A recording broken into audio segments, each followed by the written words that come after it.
trying. You got it. You're gonna make it. Got it. Hey beautiful, welcome into Dr. Sarah's Café. This is your Tuesday tarot reading. This is for the general collective, anyone who's drawn to watch this video. If it resonates, then take the message and apply it as you see fit.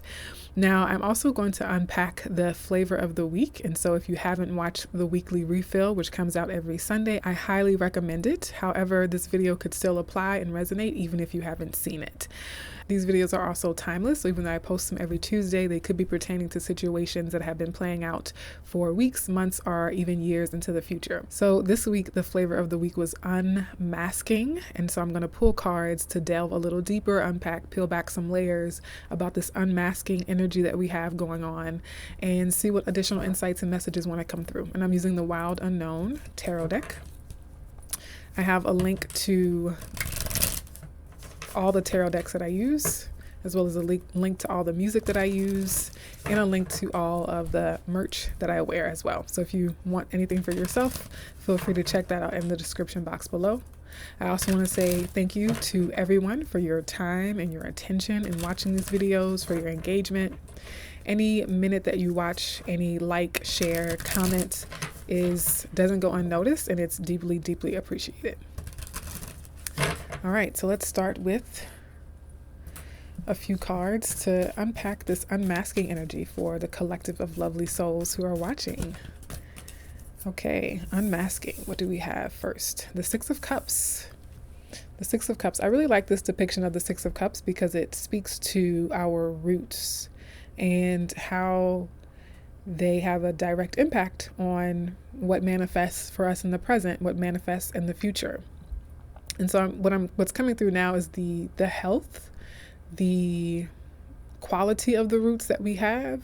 And so if we are struggling with something, struggling in some area of our life, we have to look at where we're getting our nourishment, and are our processes and systems and channels, and are there opportunities to be nourished, to have our soul filled, to have our cups filled? Are we receiving the nutrients, whether that be spiritual nutrients, actual nutrients that are needed to sustain a healthy growth, right? And healthy life and vitality here. The roots, of course, is also the past. And so this could be family tree. This could be things going back to your childhood programming, unmasking things about our past, unmasking or revealing things coming to our conscious awareness about programming or conditioning that we picked up in childhood and becoming aware of that. Okay. Bottom of the deck, we have the Two of Swords. And so this is not really seeing or having difficulty seeing the truth. This is the mask. This is representative of what the mask could be like. And it also has to do with choices. We have the moon here as well. So this is definitely the far past. So whatever this unmasking pertains for people, if this is your message, does stem from long patterns in our past. And we might have been struggling, or we might currently be struggling to recognize and see them, to see the truth, right? The Two of Swords is sort of eclipsing the truth of something. Speaking of eclipses, I'm recording this smack dab in the middle of eclipse season. So the eclipses have a lot to do in the readings I did for those. Check them out if you haven't yet. There was a lot about truths coming to light, things being revealed. Okay, let's keep going and see what else I will clarify as well. What else do you have for this unmasking energy? Ooh, very nice. Two of Swords is still at the bottom of the deck. So there's definitely a need to be open to the truth, a need to open to the truth. And the Two of Swords for me is often a card of where we don't necessarily want to see the truth, where we are up in our heads about something, and it asks for intuition, because we can sort of be on a hamster wheel of trying to figure something out logically, like what's the equation, what's the mathematical rational equation of the situation. But sometimes with the Two of Swords, it's telling us that the typical rationalization is not sufficient in this situation, and so you might need to tap into greater sources of knowledge, deeper sources of knowledge, right? Now, the Wheel of Fortune is a beautiful card to see. I love it in this deck as well. It is a card of change, destiny points, fated moments, also how our choices, Two of Swords, difficulty making a choice and therefore difficulty moving forward and progressing. The moon is still here as well. And in this depiction, we have the sun and the moon on the Wheel of Fortune, which is not typical. So definitely, again, full moon eclipses. And I'm getting the full moon because the moon and the sun are opposite here. Something that was hidden or obscured in the dark. There's a choice that you make, or a truth that comes out, a truth that you're willing to recognize or see, that creates the shift, that turns the wheel, right? I hope that's making sense. I'm going to clarify further as well.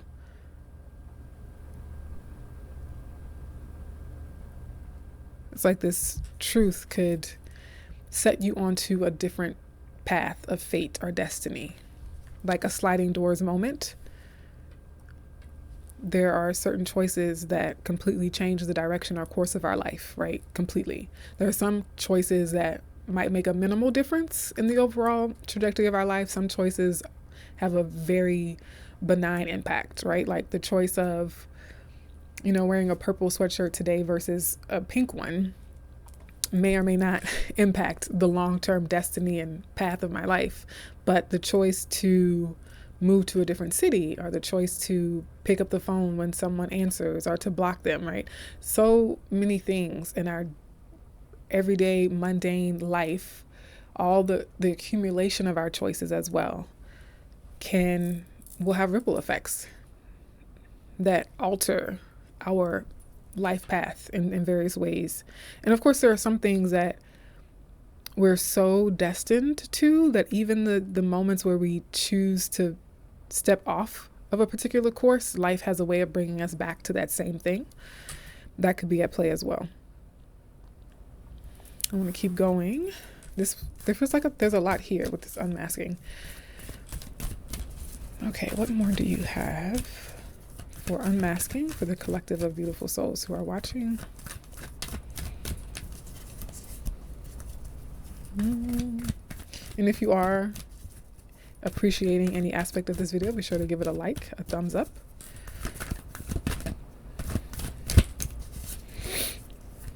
What else do you want to say about this unmasking energy?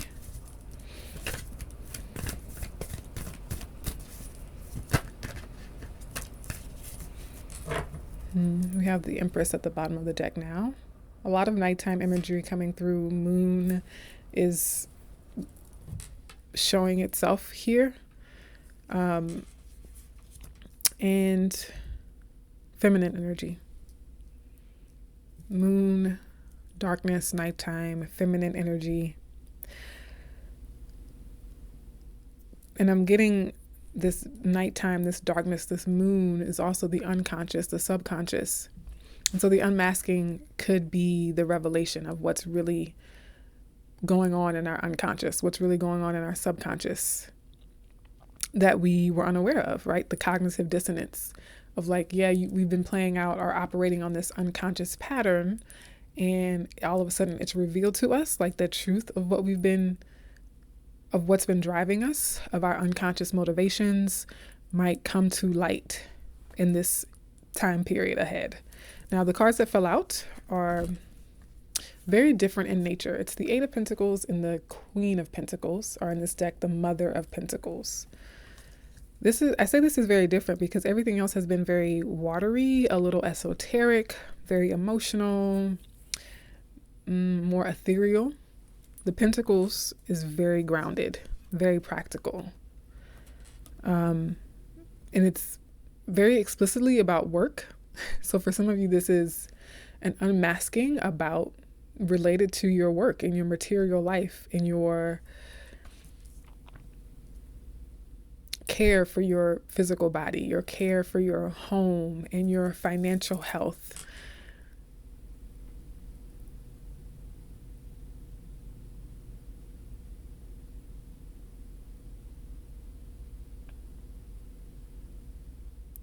There's also, with this particular depiction of the Eight of Pentacles,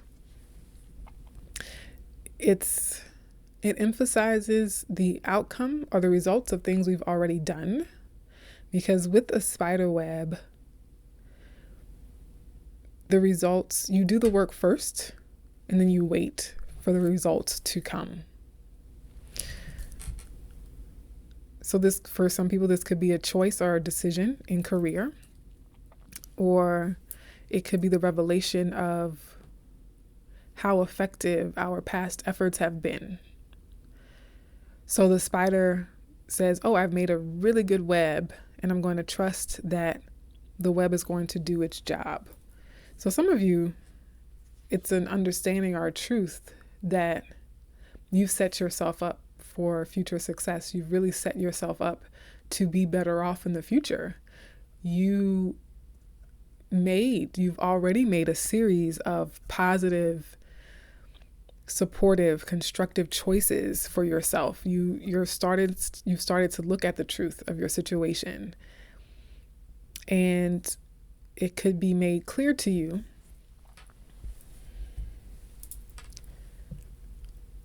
the outcomes, right? Like the consequences, the ripple effects of those past choices could become evident to you now as your web starts to catch things from the web you've weaved. And I'm also feeling called to say, if you don't like what you're currently getting, look back at the webs you've weaved throughout your life.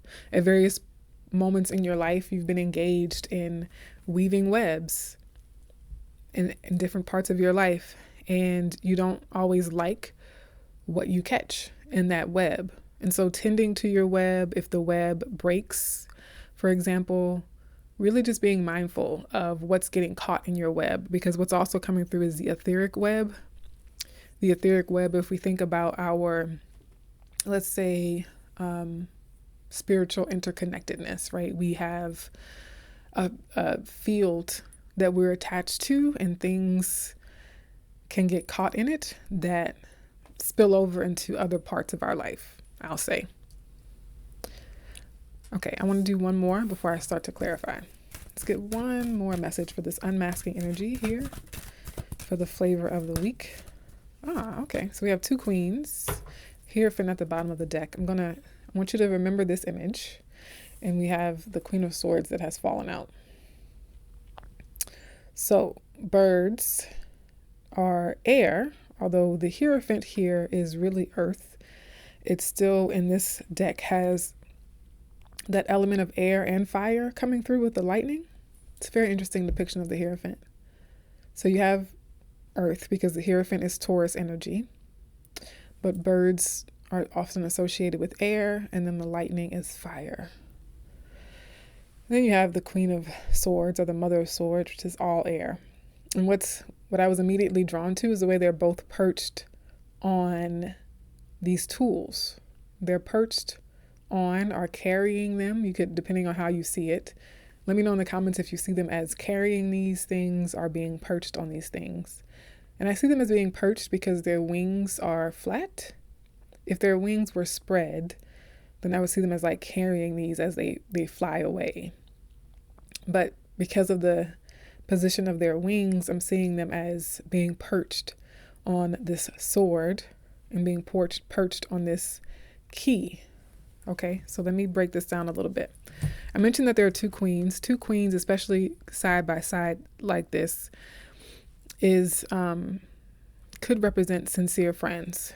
And they don't have to represent specific people in your life, but if they do represent actual people, they would be feminine earth sign person, Capricorn, Taurus, or Virgo, and then a more feminine air sign person, Gemini, Libra, or Aquarius, okay? That aside, this could also be different facets or aspects of your personality as well. So there could be a part of you that's very earthy and grounded and practical, and another side of you that's coming through in this reading that is very intellectual, very wise, a good communicator. The Mother of Swords is someone like the wise old owl, right? It could be a counselor or some professional who's really shrewd and really pays attention to details. They might be a really good writer. Yeah, and something about the eyes as well as standing out to me here. The eyes of this owl.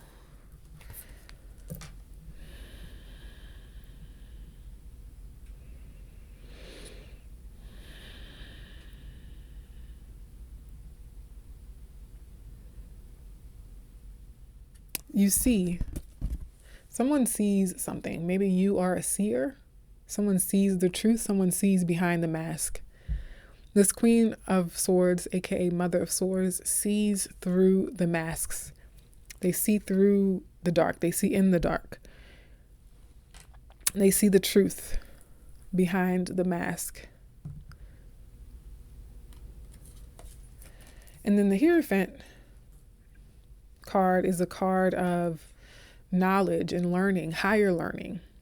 And it's also about like your faith and the things you're committed to, being a disciple of something where you stay the course because you want to be initiated into the field of medicine, or you want to be initiated into learning how to read tarot cards, or you want to be initiated in how to become an engineer or an architect.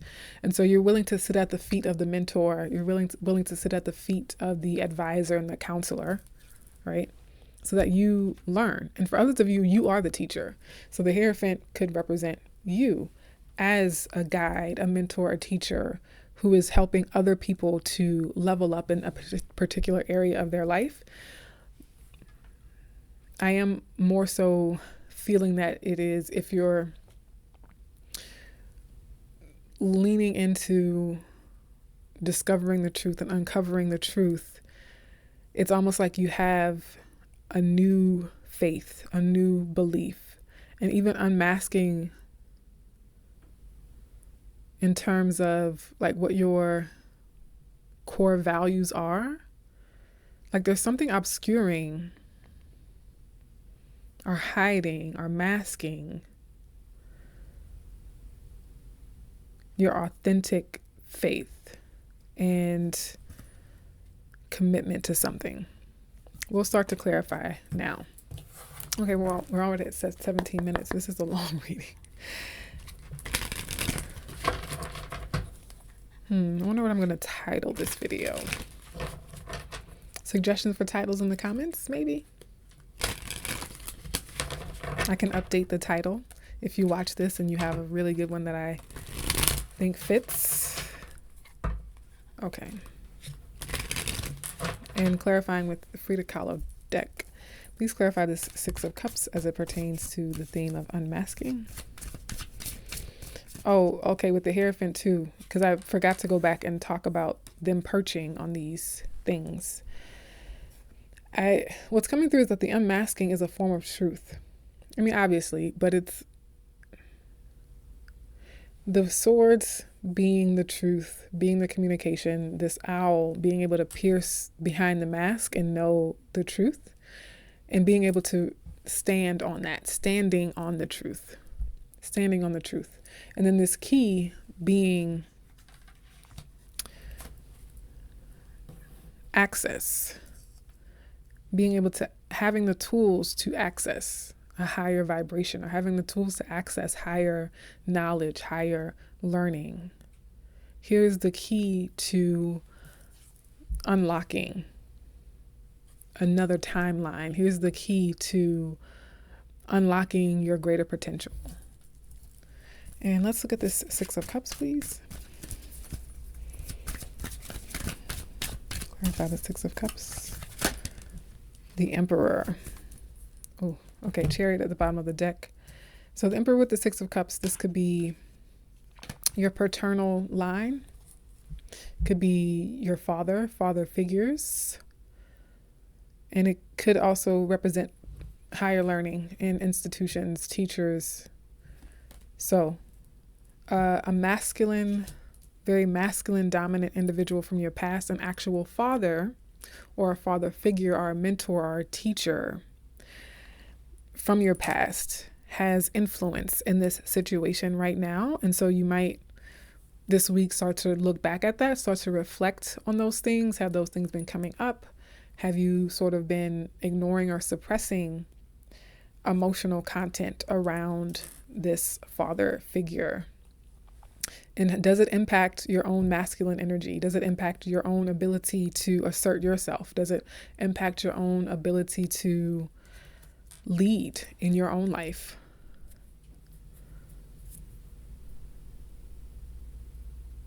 Yeah, because Six of Cups can also be children. And so to come out with the Emperor card here, it's definitely like father-child stuff.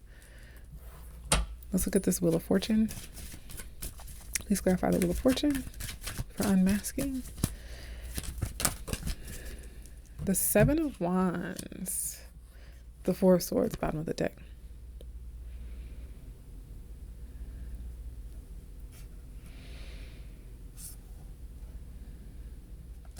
I like this. It's a pretty straightforward thing that's coming through, so I was waiting to see if anything more wanted to be elaborated on, but this is suggesting that it's going to take effort to make the shift, that you want to stand up for yourself, that part of what sparks the change, what ignites the new destiny point, is you deciding to stand up and fight for a new future for yourself.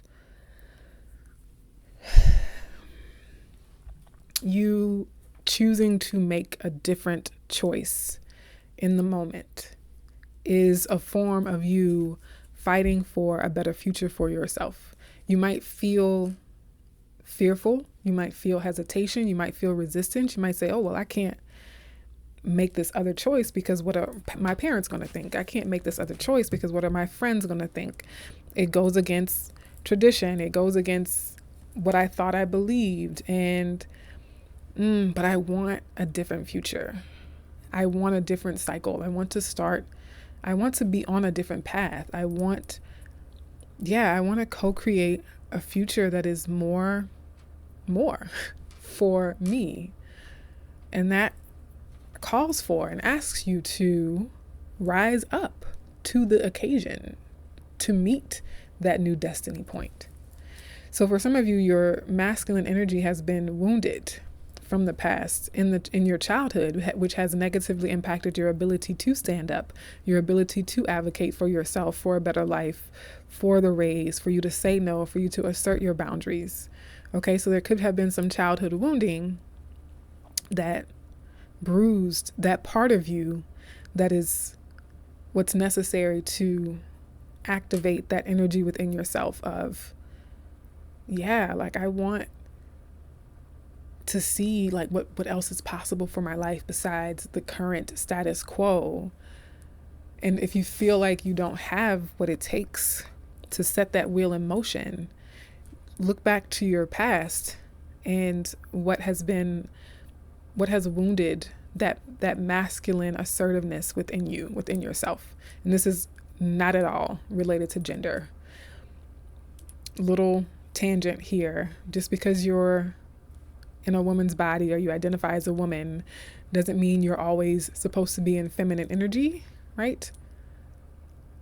Even as a woman, you need to be able to stand up for yourself. You need to be able to assert a boundary, which is a very masculine trait, right? And I say masculine, not an association with men.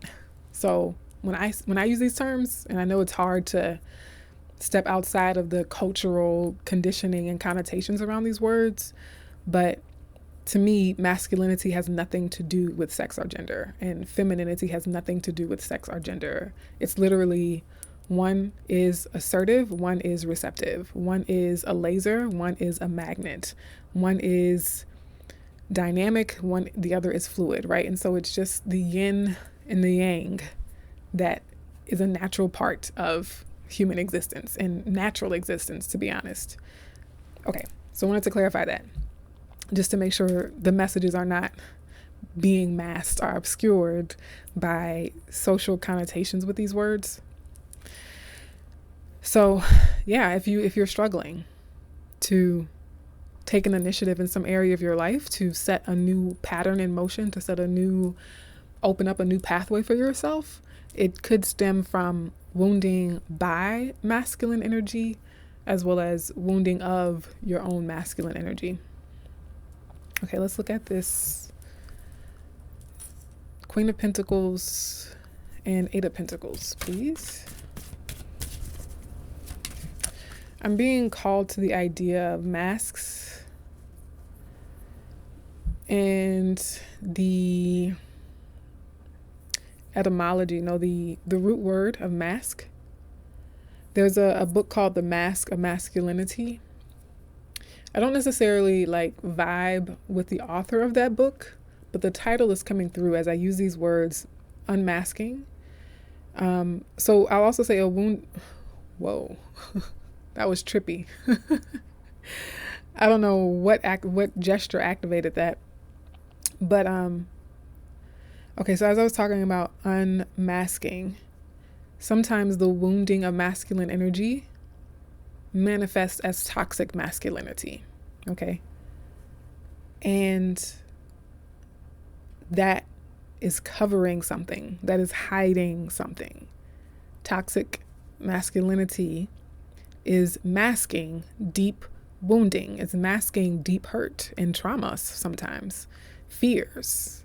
Toxic masculinity is a mask for what our deepest unacknowledged fears might be. So yeah, I feel like the unmasking does have a lot to do with your individual masculine energy, but maybe also some collective shifts in masculine energy overall. Okay, Queen of Pentacles, Eight of Pentacles. Even now, like looking at this Queen of Pentacles, Eight of Pentacles, is understanding how even in a feminine expression, there's a balance. I feel like the Mother of Pentacles / Queen of Pentacles is really good at being a feminine individual who is comfortable with masculine energy and is able to use it and leverage it to create things, to build something and care for herself. I was thinking today too that feminine energy requires safety. It requires a sense of safety. So it's nearly impossible to be in feminine energy when you feel unsafe. So when we hear the world criticizing women for being too masculine, ask that world, why is it that so many women feel unsafe? Don't feel safe enough to step into feminine energy? Why do so many men not feel safe enough to open up to their own inner feminine energy? As humans, why do so many of us feel unsafe to not always be in masculine energy? Okay, clarify the Mother of Pentacles, Eight of Pentacles. Please, what more do you have to tell us here? This is the longest video I've ever done on this channel. If you're still watching, thank you so much. You are a real one. And hopefully that means that this is resonating. Yeah, this is all practical. So what came out on top was the Three of Pentacles, which is more work, more study. So this is definitely a course of learning for some of you. Some of you are actually in school. Some of you are actually teaching and learning and studying and creating and building, like schools, learning, businesses, homes, like physical material manifestations of this, and actively developing mastery and deeper knowledge in some area of your life. Learning how to run a business, learning how to build a house, learning how to read tarot cards, so many things. And I love to see the 3 and the 8. But then we have the 4 of Swords. And so this to me speaks of needing to take some time to reflect on what you've been learning. Take a break from the actual learning to be able to digest it and integrate it and process it, and give yourself time to internalize the learning, right? So instead of just like always learning, give some space and some stillness and quietness for you to develop deeper understanding and application of the things you've been learning, okay?